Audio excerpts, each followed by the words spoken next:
I don't think there's nobody in the game that has the fight IQ that I have. Off the charts. His fucking IQ. The highest fight IQ maybe ever. This guy hits hard. He's tough. He's this, he's that. And this guy has a dream. But my fight IQ will win this fight.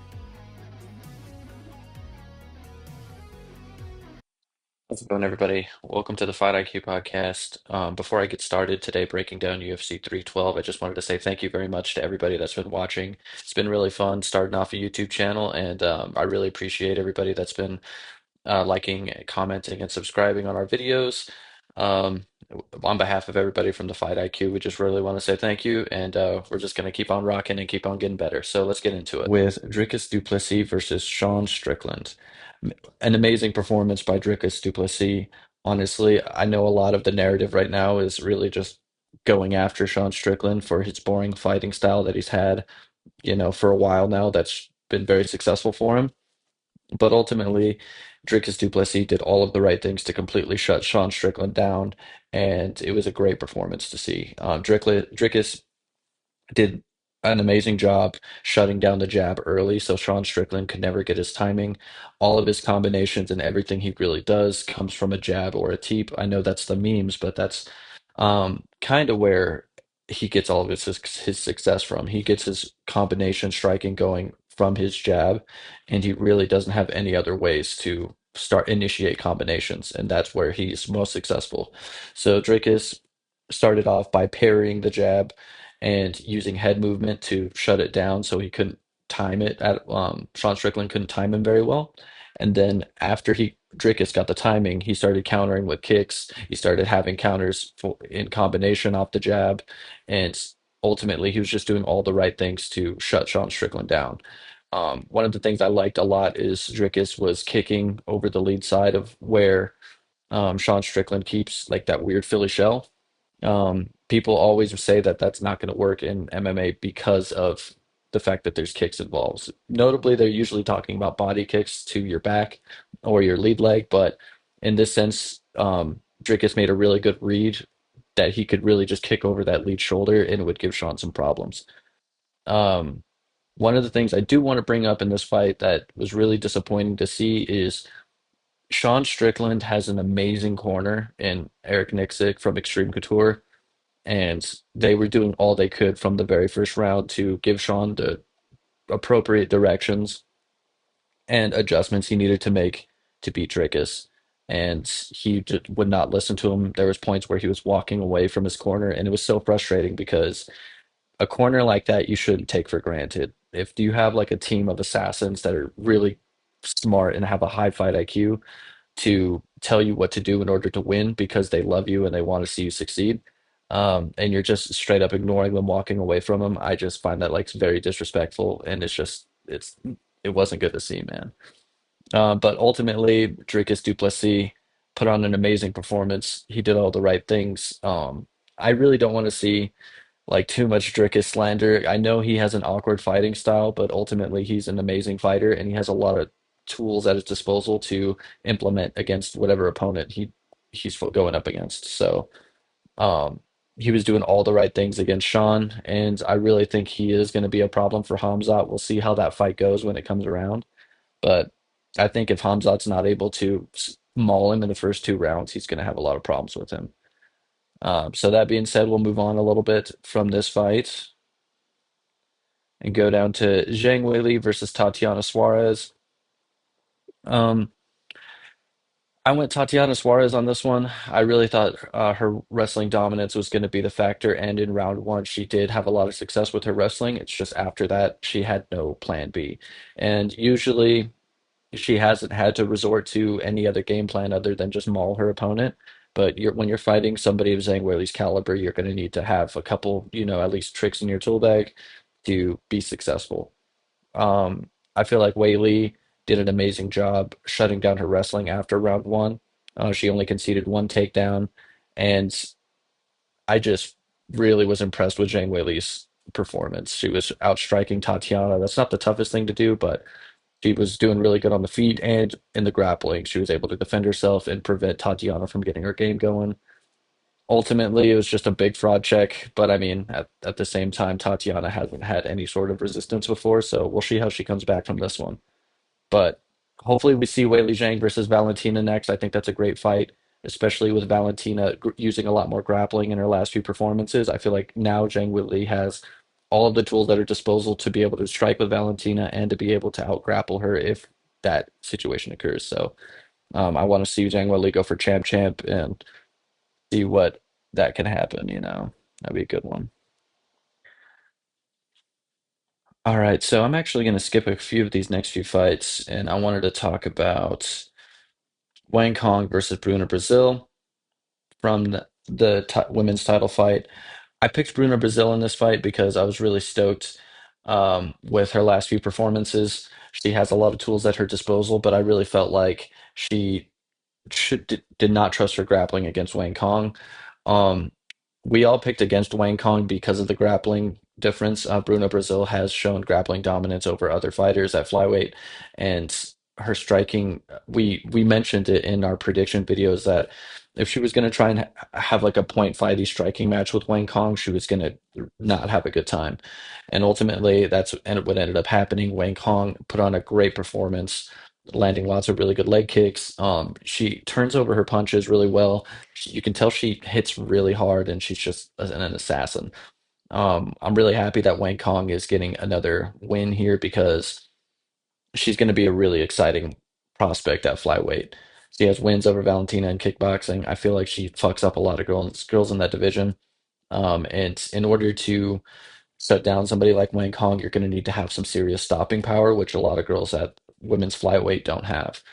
Um, I still want to see her grappling get tested a little bit more, but the longer she's competing in MMA, the better she's going to get at stopping that kind of stuff. So I'm really disappointed that Bruna Brazil only shot one takedown.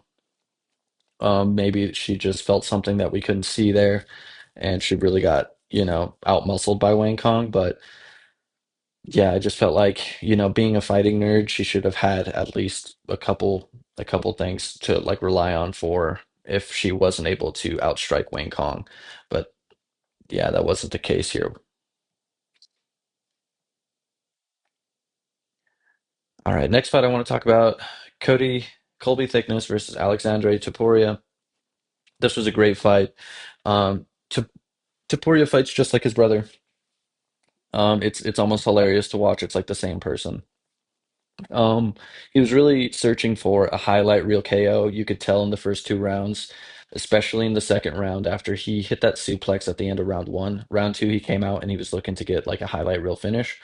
And I felt like that was kind of almost working against him. If he were to just trust his combinations and really do more of what he was doing in round one, he probably could have finished Colby Thickness. Colby was doing a great job.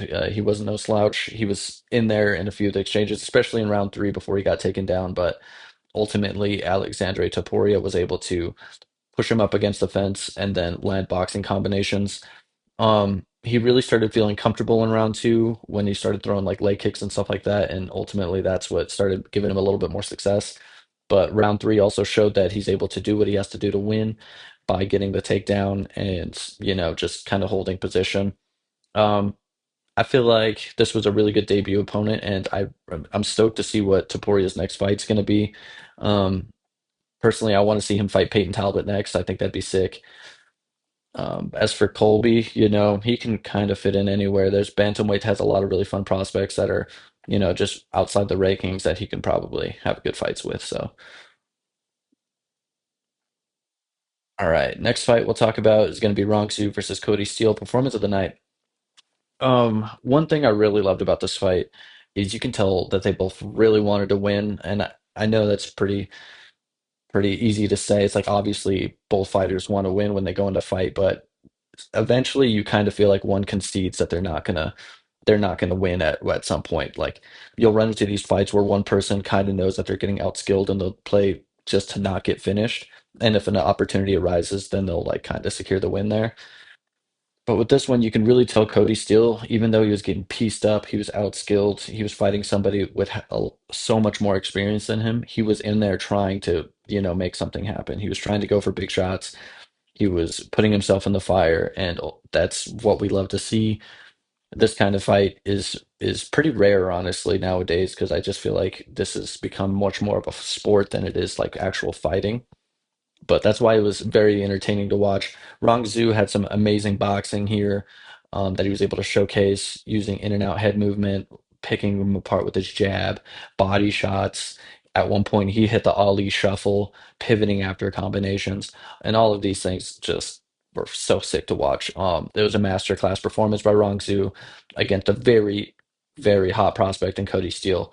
A lot of people were talking about him like he was the next thing, and he had Marab in his corner, comes from a great camp, and I think he has a lot to look forward to here because that performance was nothing to be ashamed of. You know, he went out there and he put it all out on the line. So Cody Steele is going to be one to watch. Rongzhu Muhammad Ali is going to be sick, but yeah, lightweight. It's a really deep division. We'll see how that goes.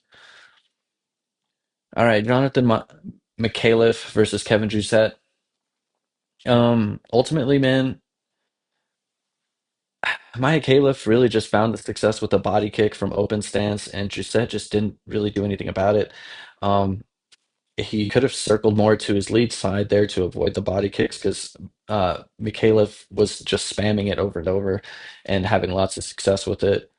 Jousset comes from city kickboxing where, you know, there's people like Israel Adesanya, obviously, Olberg, Volkanovski, all these people train there, and these people like to use a lot of kicks in their game. So I'm very surprised that he didn't have an answer for a pretty basic body kick from open stance.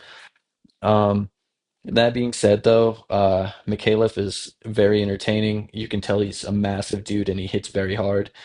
Has a really good body kick, obviously, and he can stick to a game plan. After the body kick started landing to his body on the open side, he started going up to the head and it was landing on Kevin. So great performance by Micallef.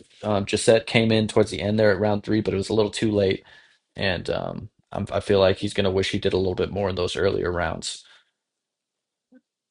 All right, let's move on to the fight that we all called perfectly. I even specifically said that Jubli was going to get memed on for the next week, but we got Quillen versus Ansel Jubli. Um, Ultimately, there was not too much to talk about. Quinlan came out early with a jab to the body, and he was throwing body kicks and all that to bring Jubilee's hands down. And then he dipped down for the jab to the body. Jubilee went to parry it, and he went over the top with an overhand. Very pretty combination that he set up within 16 seconds. Was Jubilee wrestling up when the fight got stopped? Yes, like did get dropped. He did kind of waddle in the fetal position for a quick second, so I could see where the refs, you know, thought it was okay to stop it here. But ultimately, man, I do kind of think it was an early stoppage. I do like the memes. It's hilarious to see, but when he was, you know, kind of wrestling up, he had the single leg, but you know, it is what it is. I'll sacrifice Ansel Jubilee's record for some funny memes and a good stoppage any day. But like I said, everybody, thank you so much for watching my review of UFC 312. I know we skipped to some of those weird fights in the middle there, but I just wanted to talk about a few of the ones that really stood out to me. On behalf of everybody from the Fight IQ, thank you for liking and subscribing. And yeah, peace.